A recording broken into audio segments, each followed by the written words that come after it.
በስመ አብ ወወልድ ወመንፈስ ቅዱስ አሐዱ አምላክ አሜን። ሰዎች ሁሉ በአዳም እንደሚሞቱ ሁሉ በክርስቶስ ሕያዋን ይሆናሉ። አንደኛ ቆሮንቶስ ምዕራፍ 15።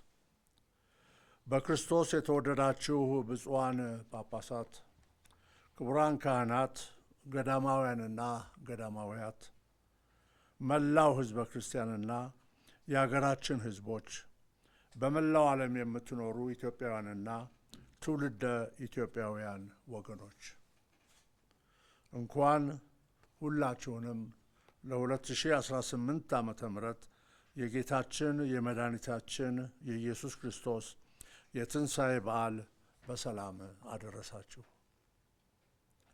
ቅዱስ ጳውሎስ እንደሚለው እነሆ ሞት በድል ተዋጠ። አንደኛ ቆሮንቶስ ምዕራፍ 15። ምድር በክርስቶስ ደም ታጥባ በክርስቶስ ፋሲካ ተደሰተች። የምድር ልጆች ከሁሉ የሚበልጠው የምስራች ተበሰረላቸው። ደስታና ፍቅር፣ ብርሃንና ሰላም ለሁሉም ሕዝቦች ተዳረሰ። እኛም ይህንን የክርስትናችንን መሰረት የሆነውን በዓል በአግባቡ ለማክበር የክርስቶስን ተልእኮ በአግባቡ በተረዳነው መጠን ነው። ወንጌልን በማስተዋል ስናነብና ስናሰናስል በክርስቶስ በኩል የሚገለጠውን የእግዚአብሔርን ሥራ እንመለከታለን። መጀመሪያ የመንግሥቱ ስጦታና የምስራች፣ ከዚያም የንስሐ ጥሪ፣ እነሆ የሰው ልጅ በእግዚአብሔር የተስፋ ከተማ የእስራኤልና የአሕዛብ ማከማቻ እንደ ሲና ተራራ የመገናኛ ቦታ በሆነው ቤተ መቅደስ በሚገኝበት በኢየሩሳሌም ይገኛል።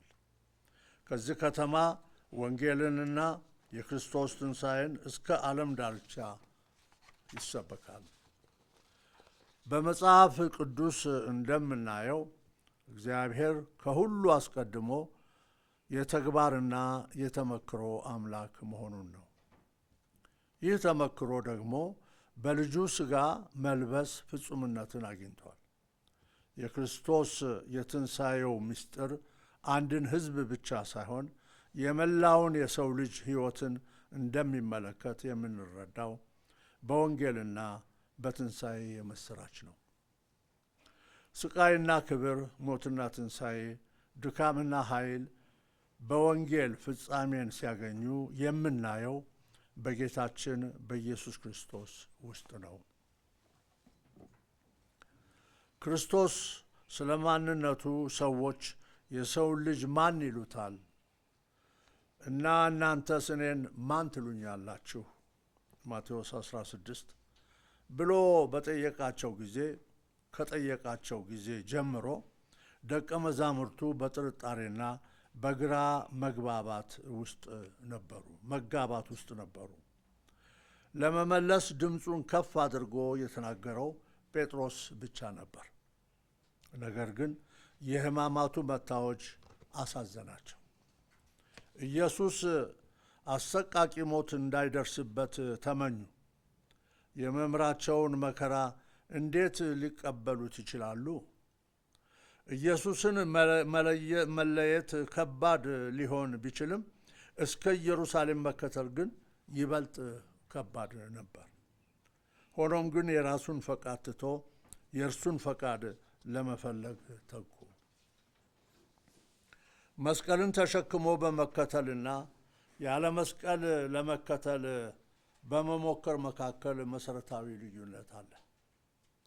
ሰው ከመስቀልና ከመሞት ወደ ትንሣኤ ይሻገራል። ያለ መስቀል እርሱን ለመከተል መሞከር ለኢየሱስ ብቁ አለመሆን ነው።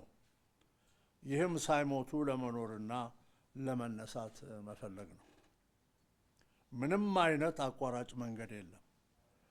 ወደ እርሱ መድረስ የምንችለው በመስቀል በኩል ብቻ ነውና።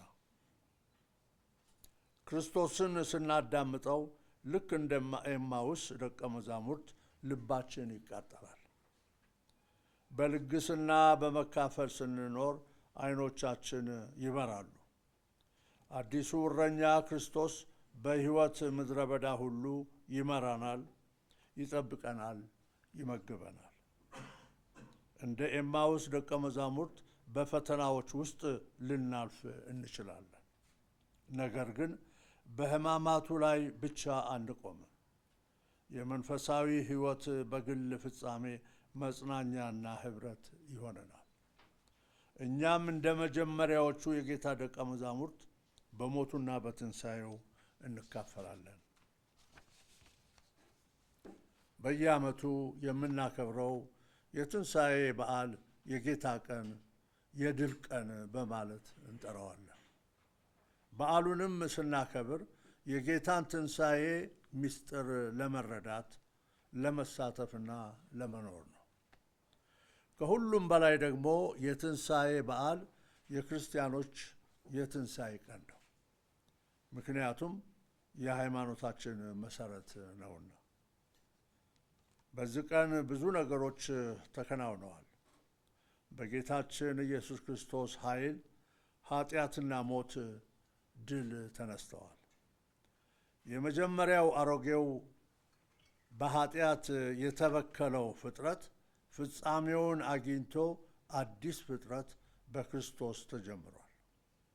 እኛም በዚህ በፋሲካ ቀን አዲሱን የዓለም መጀመሪያ ቀን እናስታውሳለን። የመጨረሻውንም ቀን በተስፋ እንጠባበቃለን። ይኸውም ጌታችን ኢየሱስ ክርስቶስ በክብር የሚመጣበት ቀን ነው። የክርስቶስ ትንሣኤ የክርስትና እምነት መሠረት የተጣለበት ሂደት ነው። የዚህ ሂደት ታሪካዊ ገጽታው የተነሳውን ክርስቶስን ለማየት በታደሉ ሰዎች ተመስክሯል። እንዲሁም በእምነት ብርሃን ለሚቀበሉትም አስደናቂ እውነታ ነው። ይህ ክስተት በሰው ልጆች ታሪክ ልዩ ከመሆኑም ባሻገር የጊዜንም ጥልቅ ምስጢር በውስጡ የያዘ ነው። ጊዜ ሁሉ የክርስቶስ ነው። ዘመናትም ሁሉ የእርሱ ናቸው። በእርሱ ዕቅድ መሠረት ፍጥረት ሁሉ ወደ ታቀደለት ዓላማ በመገስገስ ላይ ነው። ይህ ጌታችን ኢየሱስ ክርስቶስ የመሠረተው የክርስቲያኖች ቀን የደስታና የተስፋ ቀን ነው።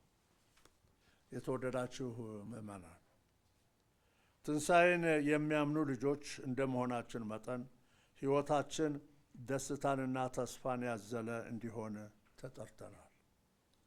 በምናደርገው በሕይወታችን ሁሉ የአምላክ ቃል መቃኛችን ሊሆን ይገባል። የአምላክን ቃል የሚቋቋም ቅዱስ መንፈሱን የሚያሳዝን ከክርስትና ሕይወት ያልተስማማ ጥላቻን፣ መለያየትንና መገዳደልን ሁሉ እናስወግድ። በእውነት ፈጣሪያችንንም እንደምንወድ በቃላችን እና በስራችን እናሳይ። በጌታችንም ሆነ በሀገራችን የሚገዛን ጌታ አድርገን እንሹመው። ወደ እርሱ በመቅረብ በጽድቅ ሕይወት በመጽናት በሕይወታችን መልካም ምግባርን እናሳይ። ከመላው የሀገራችን ሕዝቦች ጋር በመተባበርና በአንድነት እንቁም። በቅንነት በመቆም መጥፎ ሥራን እንቃወመው። ሁላችንም ስለ ሰዎች ሕይወት ግድ ይበለን። እርስ በርሳችን ይቅር በመባባል ትንሣኤያችንን እናክብረው። እኛም ካቶሊካውያን ምዕመናን ይህንም በዓል ስናከብር እንደተለመደው ከችግረኞች፣ አስታዋሽ ከሌላቸው፣ በጎዳናና በየመጠለያው ቦታ ላሉ ወገኖቻችን እነሱንም በማገዝና በመርዳት እንድናከብረው አደራ ማለት እንወዳለን። መጪው 7ኛው የሀገራችን የኢትዮጵያ ሕዝብ ምርጫ በሰላምና በመግባባት ተከናውኖ እንዲፈጸም ሁላችንም እንድንተባበርና እንድንጸልይ አደራ እላለሁ።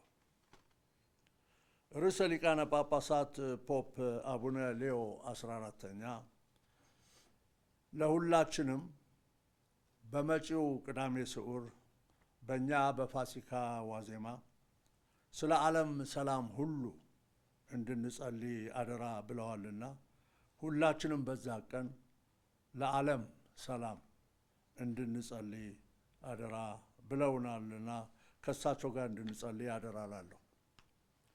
በመጨረሻም በዓለ ትንሣኤው በአገራችን የተፈጥሮ ጉዳት ላጋጠማቸው ወገኖቻችን መጽናናትን፣ በአገራችንና በመካከለኛው ምስራቅ ባሉት አገሮች የሚካሄዱትን ጦርነቶች እንዲቆሙና ሰላም እንዲወርድ፣ ለታመሙት ምሕረትን፣ ላዘኑት መጽናናትን፣ በችግርና በጭንቀት ላይ ላሉ በጌታ መጎብኘትን፣ ለታሰሩት መፈታትን፣ ለተፈናቀሉ ወደ ቀያቸው መመለስን፣ ለተራቡና ለተጠሙ ምግብንና ውሃን እንዲሰጥልን፣ የተራራቁትን እንዲያቀራርብልን፣ በአጠቃላይ የትንሣኤውን ፍሬ ፍቅርና ወዳጅነት ለሁላችን በተለይ ለምንወዳት ለሀገራችን ለኢትዮጵያ እንዲሰጥልን፣ ትዕግስትንና ትህትናንም የምናሳይበት በዓል እንዲያደርግልን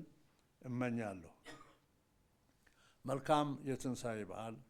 ልዑል እግዚአብሔር አገራችንን ይባርክልን፣ ይጠብቅልን። በስመ አብ ወወልድ ወመንፈስ ቅዱስ አሐዱ አምላክ አሜን።